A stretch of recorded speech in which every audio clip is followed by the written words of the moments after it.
সবুজে ঘেরা ছোট্ট একটি জায়গা, চারপাশে নানা রঙের ফুল, ফল আর বিশাল ওষুধি গাছের সমারোহ। প্রকৃতিকে ভালোবেসে যারা গড়ে তুলছেন নিজেদের স্বপ্ন, তাদের গল্প নিয়েই আজকের আয়োজন। আমি ইফাত সুলতানা, সবাইকে স্বাগত জানাচ্ছি ঢাকার আগারগাঁয়ে অবস্থিত ফয়সাল নার্সারি থেকে। চলুন দর্শক, আমরা ভিতরে প্রবেশ করি এবং দেখি এখানে কি কি সবুজের সমারোহ আছে।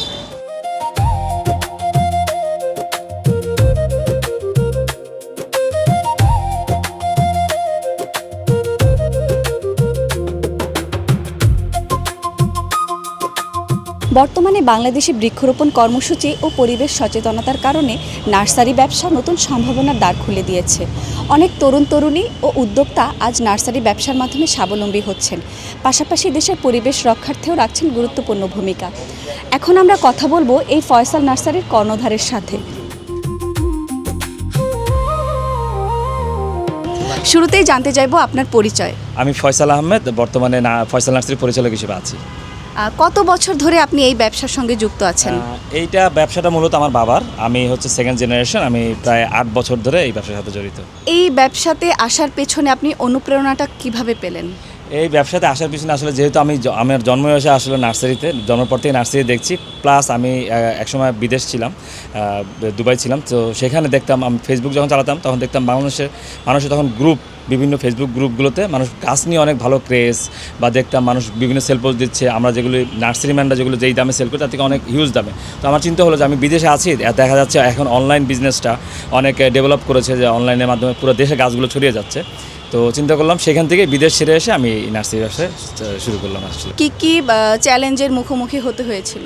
শুরুটা আসলে সবার মতোই, ব্যবসার নতুন জয়েন করলে সহজ হয় না। জায়গা পাওয়া থেকে শুরু করে পানি, ইলেকট্রিসিটি, এইসব সব কিছু দিক দিয়ে আসলে একটা চ্যালেঞ্জ ছিল।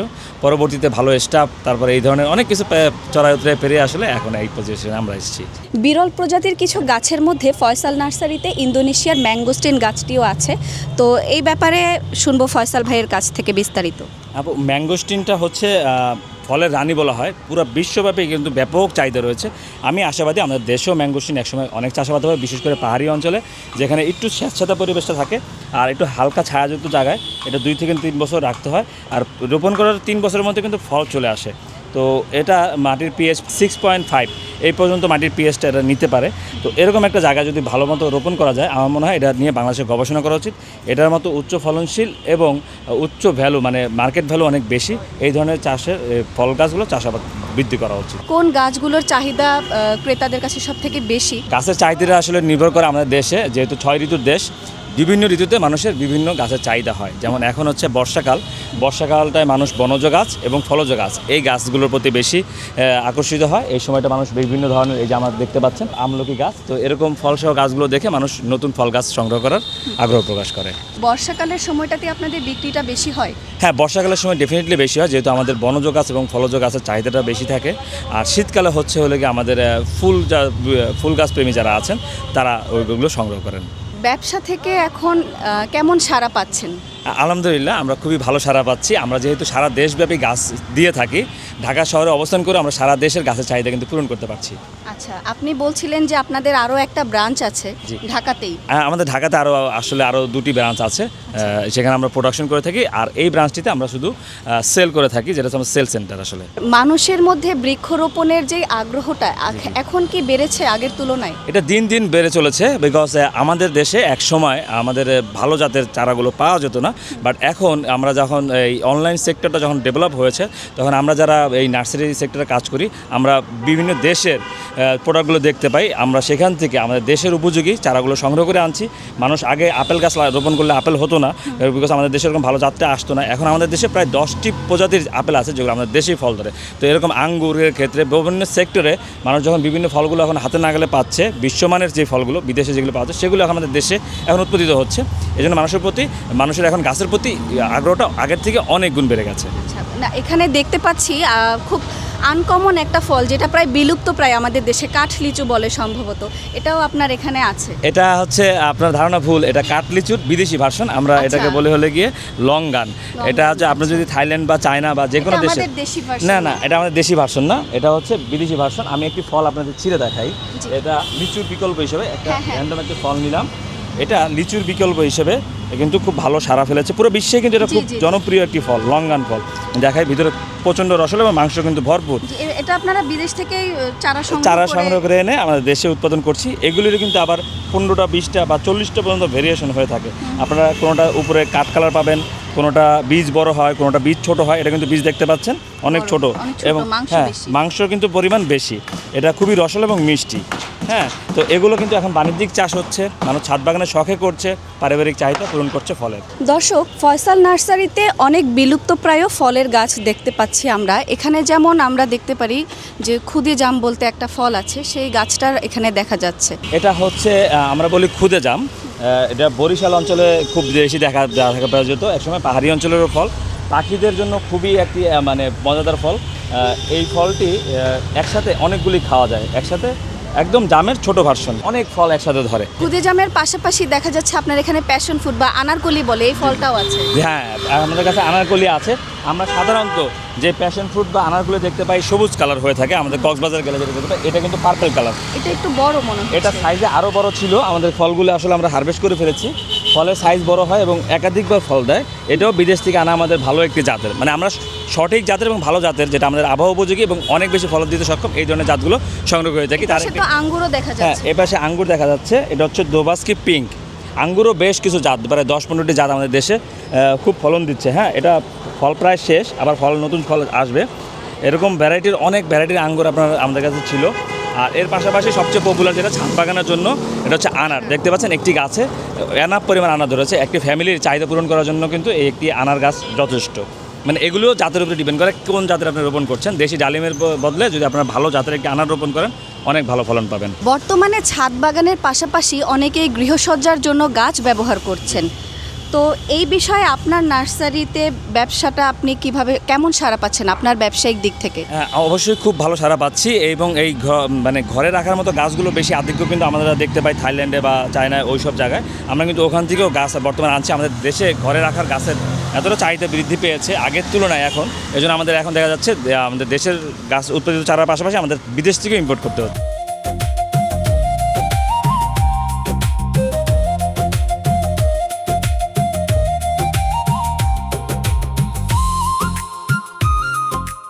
এখানে ফয়সাল নার্সারিতে আমরা নানা জাতের আম দেখতে পাচ্ছি। তো আপনার এখানে কি কি জাতের আম আছে, আম নিয়ে যদি কিছু বলতেন। আমাদের এখানে একদম জাপানের মিয়াজাকি থেকে শুরু করে সবচেয়ে ফেমাস 12 মাসি কাটিমন আম, যেটা বাজারে সবসময় এখন পাওয়া যাচ্ছে। তারপরে আমরুপালি, হিমসাগর, ল্যাংড়া, এগুলো তো আছে। অলমোস্ট প্রায় 80-90টি ভেরিয়েন্টের আম পাবে দর্শকরা। এবং ওয়ার্ল্ডের সবচেয়ে বেস্ট আম কারাবাও আম, যেটা সবচেয়ে মিষ্টতা হয়, ফিলিপিনির আম, তো এটাও আছে আমাদের কাছে। সব ধরনের আমের ছোট এবং বড় সব ধরনের চারা এই পাওয়া যায়। লাল আমটা নিয়ে যদি কিছু বলতেন। এটা হচ্ছে আপনার কিং অফ চাকাপাত। এটা ফলের সাইজ আরও অনেক বড় হয়, এক কেজির উপরে হয়ে থাকে। হ্যাঁ, আচ্ছা, আচ্ছা। এটা আরও বড় ফল হয়। এখন ফলগুলো আসলে বড় ফলগুলি নেই, তবে আমাদের কাছে কিন্তু মাল্টি ক্যাপ্টেরও আছে। একজন যদি ছাদে জায়গা না থাকে, এক গাছে যদি 7-8টি ভ্যারাইটির গাছ ফল চায়, তাহলে কিন্তু সে একটি মাল্টি ক্যাপ্টেড আমের চারাও রোপণ করতে পারে। রামবুটানও বেশ ভালো সাড়া ফেলেছে মনে হয়। হ্যাঁ, বাংলাদেশের রামবুটান আমাদের কাছে 2008 সালে আমাদের নার্সারিতে সর্বপ্রথম রামবুটানের ফলন আসে। তারপর থেকে আমাদের কাছে সবসময় রামবুটান থাকে এবং এটা বাংলাদেশে অন্যতম বাণিজ্যিক একটা জিনিস হতে যাচ্ছে আসলে বিদেশি ফলের মধ্যে। আর আপনাদের দর্শকদের আমি আরেকটি ফলের সাথে পরিচয় করে দিতে চাই, চলুন দেখি।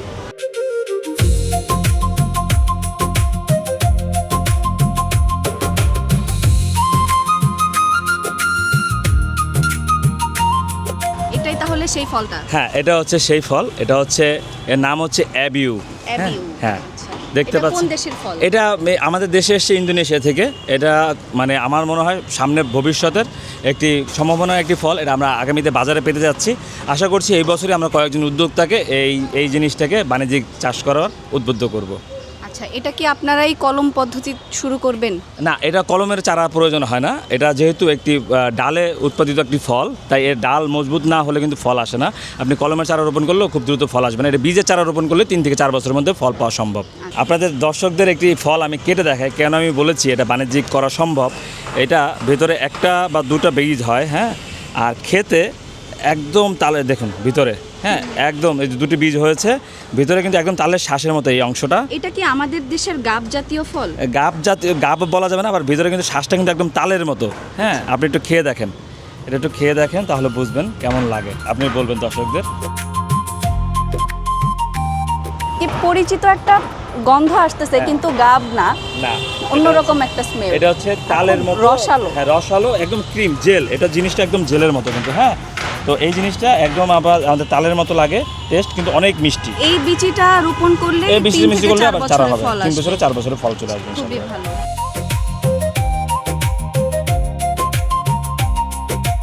কথা বলছি ফয়সাল নার্সারির ইনডোর প্ল্যান্ট সেকশন থেকে। এখানে এয়ার প্ল্যান্ট সহ নানা জাতের ইনডোর প্ল্যান্ট দেখা যাচ্ছে, যেগুলো ঘর সাজানোর কাছে শৌখিন মানুষজন আজকাল ব্যবহার করছেন।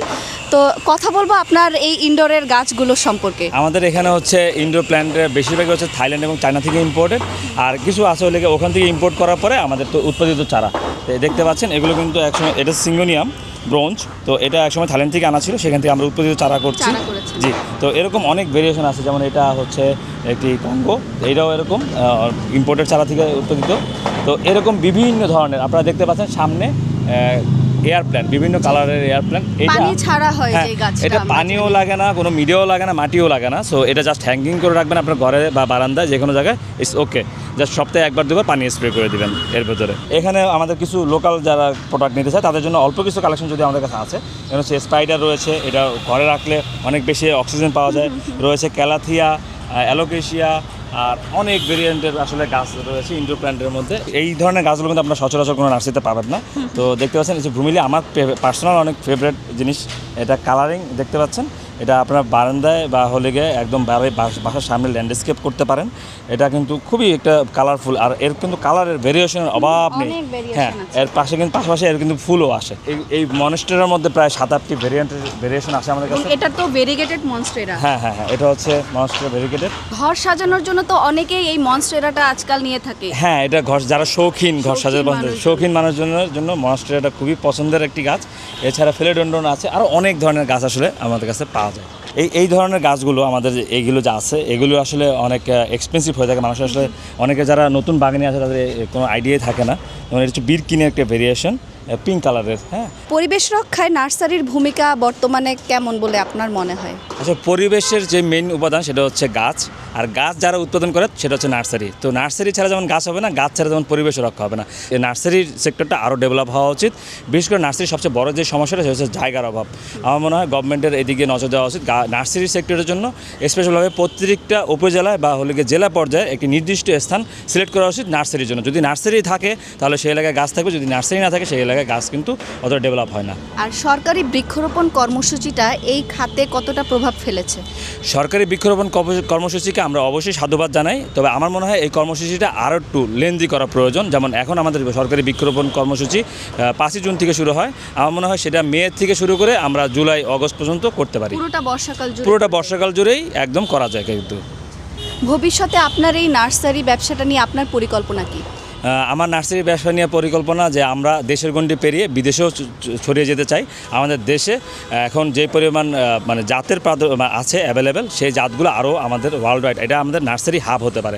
আপনি সেটাই করছেন দীর্ঘ অনেক বছর ধরে, যে আপনার কাছ থেকে অনেক উদ্যোক্তারাও যেন গাছ নিতে পারে। আপনি কিছুক্ষণ আগেই বলছিলেন। তাহলে এই নতুন উদ্যোক্তা যারা আছে এই সেকশনে আসতে চায়, তাদের জন্য আপনার পরামর্শ কি হবে? তাদের উদ্দেশ্যে আমার পরামর্শ যে আমাদের দেশ যেহেতু 6 ঋতুর দেশ, এবং আমাদের পাহাড় থেকে শুরু করে সমতল এবং নিম্ন অঞ্চল, বিভিন্ন অঞ্চল ভেদে তার যে কোনো জিনিস যদি সে চাষাবাদ করতে চায়, কোন অঞ্চলে কোনটা হবে সেটা অবশ্যই ওই অঞ্চলের কৃষি অফিসারের পরামর্শ নিয়ে কোনো কিছু চাষাবাদ করার দিকে আগ্রাতে হবে। কেউ যদি নিম্ন অঞ্চলে আনারের চাষ করতে চায় সেক্ষেত্রে আনার যেমন হবে না, উচ্চ অঞ্চলে আবার অন্য চাষ করতে গেলে হবে না। আর আপনি বলছিলেন যে এবার যেই বৃক্ষ মেলা হচ্ছে ওখানে আপনারাও একটি পদকে ভূষিত হয়েছেন, তো এই ব্যাপারে বাংলাদেশ বেতারের দর্শকদেরকে যদি কিছু বলতেন। বাংলাদেশ বেতারে আমি সর্বপ্রথম জানাচ্ছি যে আমরা 2025 সালে সম্পূর্ণ বাংলাদেশে প্রধানমন্ত্রীর জাতীয় পুরস্কারে প্রথম স্থান অর্জন করেছি। মানে 2025 সালে আমরা সেরা নার্সারি খেতাবটি অর্জন করেছি। 9 জুলাই প্রধানমন্ত্রী স্বয়ং আমাদের ফয়সাল নার্সারিকে পুরস্কার প্রদান করবেন।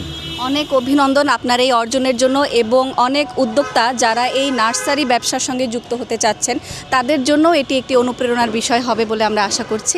আপনাকে অনেক ধন্যবাদ। আপনাকে অনেক ধন্যবাদ। বাংলাদেশ বেতারের প্রতি শুভকামনা রইল, তারা উত্তরোত্তর অনেক এগিয়ে যাক।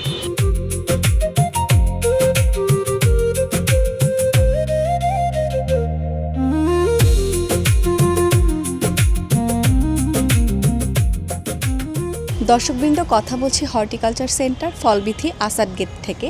এখানে আমরা কথা বলবো উপসহকারী উদ্যান কর্মকর্তার সঙ্গে, জানবো সরকারের পক্ষ থেকে কি কি উদ্যোগ নেওয়া হয় এই নার্সারি ব্যবসার সঙ্গে যারা জড়িত তাদের জন্য, এবং যারা এই নার্সারি ব্যবসায় আসতে চাচ্ছেন তাদের জন্য সরকারের পৃষ্ঠপোষকতা কী আছে। আমি ফাতেমা, উপসহকারী উদ্যান তত্ত্ববিদ। আমাদের এটা আসাদ গেট ফলবিথি হর্টিকালচার সেন্টার।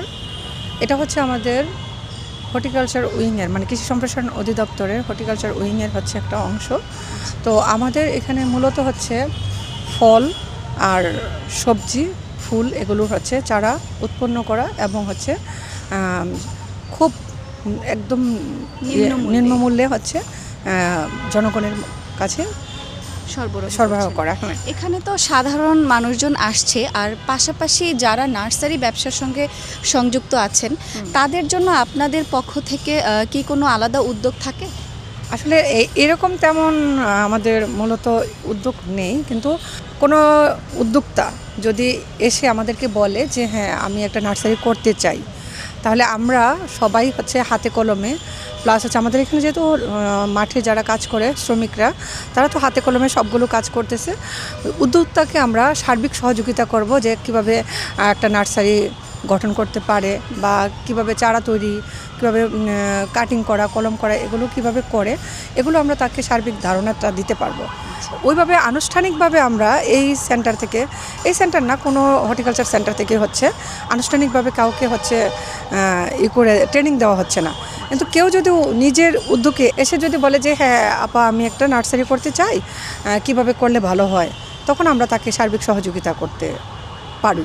তবে হচ্ছে উপজেলা পর্যায়ে যেই হচ্ছে অফিসগুলো আছে, উপজেলা কৃষি অফিস অথবা ঢাকা মহানগরের যে মেট্রো অফিসগুলো আছে, হ্যাঁ, আমাদের তেজগাঁ সার্কেল আছে, আর আরও হচ্ছে 4-5টা মেট্রো অফিস আছে, মেট্রোপলিটন কৃষি অফিস। ওইখানে যদি কোনো উদ্যোক্তা বা কোনো কৃষক নিজ উদ্যোগে যে ওখানে যদি যোগাযোগ করে, ওনারা আবার প্রশিক্ষণের ওই অফিস থেকে প্রশিক্ষণের ব্যবস্থা জেলা করে। কৃষি সম্প্রসারণ অফিস থেকে আপনাদের সহযোগিতার একটা বিষয় থাকে। হ্যাঁ হ্যাঁ হ্যাঁ, যারা হচ্ছে নার্সারি করতে চায় তাদেরকে হচ্ছে ওইভাবে ট্রেনিংটা দেওয়ানো হয়। আপনাদের এখানে ফলজ এবং ঔষধি যেই সব গাছ আছে, এদের মধ্যে কি সবই আমাদের দেশীয় গাছ পাওয়া যায়, নাকি এখানে বিলুপ্ত প্রায় অথবা বিদেশি কোনো গাছও আপনারা চারা সংগ্রহ করেন? আসলে আমাদের দেশীয় তো থাকেই, বিদেশিটাও থাকে, বুঝছেন। মানে বিদেশি তো এখন দিন যত আপডেট হচ্ছে তত প্রতিনিয়তই সবাই চাচ্ছে যে কিছু বিদেশি চারা থাকে, আমরা সংগ্রহ করে ওগুলো মাতৃগাছ হিসেবে লাগানোর পরে আমরা ওইখান থেকে হচ্ছে চারা, কলম, কাটিং এর মাধ্যমে চারা তৈরি করে জনগণের কাছে আমরা সরবরাহ করতে পারি। আচ্ছা, আর এখানে আমরা দেখতে পাচ্ছি আপনাদের চারা কর্নার আছে। হ্যাঁ, আমাদের যে মাতৃগাছও আছে, সাইডে দেখবেন মাতৃগাছও আছে, ওইখান থেকে আমরা কলম, কাটিং, তারপর হচ্ছে বীজ সংগ্রহ করে বীজ থেকে হচ্ছে আমরা চারাটা পলিব্যাগে দিয়ে চারাটা উৎপন্ন করে হচ্ছে জনগণের কাছে আমরা দিচ্ছি, মানে পাবলিক নিতে আসে ওটা আমরা দিচ্ছি। আচ্ছা, আর বিদেশি যে গাছের চারার ব্যাপারে বললেন, সেগুলো কি সুলভ মূল্যে এখানে পাওয়া যায়? হ্যাঁ, কারণ হচ্ছে কি বিদেশি অত সব আইটেম তো আমাদের এখানে থাকবে না, মানে কিছু হয়তো আমরা সংগ্রহ করে নিয়ে আসি, স্যাররা যদি ট্রেনিংয়ে যে কিছু নিয়ে আসে ওইটা আমরা করে কিছু চারা হয়তো দেই, কিন্তু ন্যায্য মূল্যে দেই। সরকারি রেট ছাড়া আমাদের এখানে কোনো হবে না, অতিরিক্ত কোনো দাম হবে না। তাহলে দর্শকবৃন্দ, আমরা জানলাম এখানে প্রাইভেট যে নার্সারিগুলো আছে আমাদের শহরের আনাচে কানাচে, সেটা ছাড়াও হর্টিকালচার সেন্টারে আসলে এখানে সুলভ মূল্যে বিভিন্ন ধরনের চারাগাছ সংগ্রহ করা যায়, যেটা কিনা একজন যিনি নার্সারি ব্যবসার সাথে যুক্ত হতে চাচ্ছেন তাদের জন্য খুব বড় একটি সম্ভাবনার জায়গা, যে এখানে খুব অল্প মূল্যে সে চারা সংগ্রহ করে তাদের ব্যবসাটা করতে পারছেন। আমি আরেকটু বলি, আমাদের সারা বাংলাদেশ থেকে আমাদের যতগুলো হর্টিকালচার সেন্টার আছে, অনেক উদ্যোক্তা আছে যে নিজের বাড়িতে জমি আছে, তারা এসে ভেষজ গাছগুলো নিয়ে যাচ্ছে, মানে ওইখানে তারা হচ্ছে বাণিজ্যিকভাবে চাষবাস করে পরবর্তীতে হচ্ছে ওনারা ব্যবসা সফল হয়ে যাচ্ছে, অনেক আছে। যদি কোনো সমস্যা থাকে বা কোনো কিছু জানতে চায়, আমরা যেমন এখানে 3 জন আছি যারা উপসহকারী আমরা আছি, আমাদের কাছে পরামর্শ চেলে আমরা সাথে সাথে পরামর্শ দিয়ে দিই, এবং কোথায় কোন চারাটা পাওয়া যাবে আমরা ওইটারও সন্ধান মোটামুটি তাদেরকে ধারণাটা দিয়ে দিই।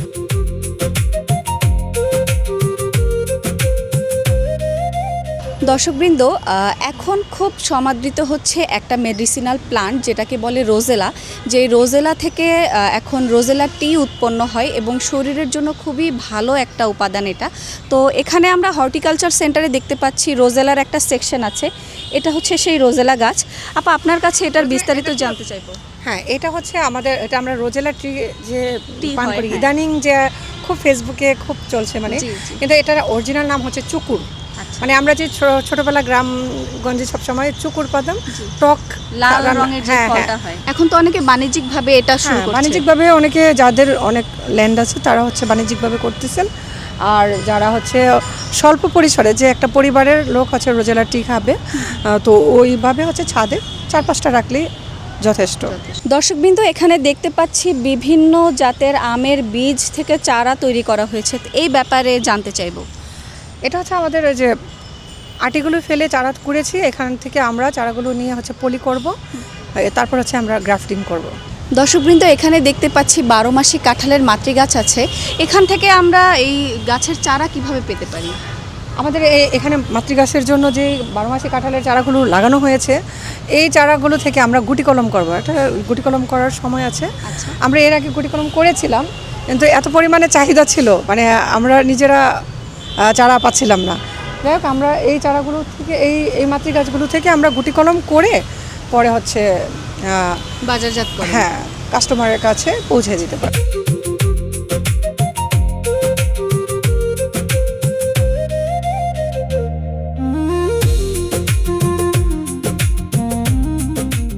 প্রকৃতিকে রাঙিয়ে তুলতে আপনাদের চারপাশে একটি করে হলেও গাছ লাগান এবং আমাদের বাংলাদেশকে গড়ে তুলুন সবুজ বাংলাদেশ হিসেবে।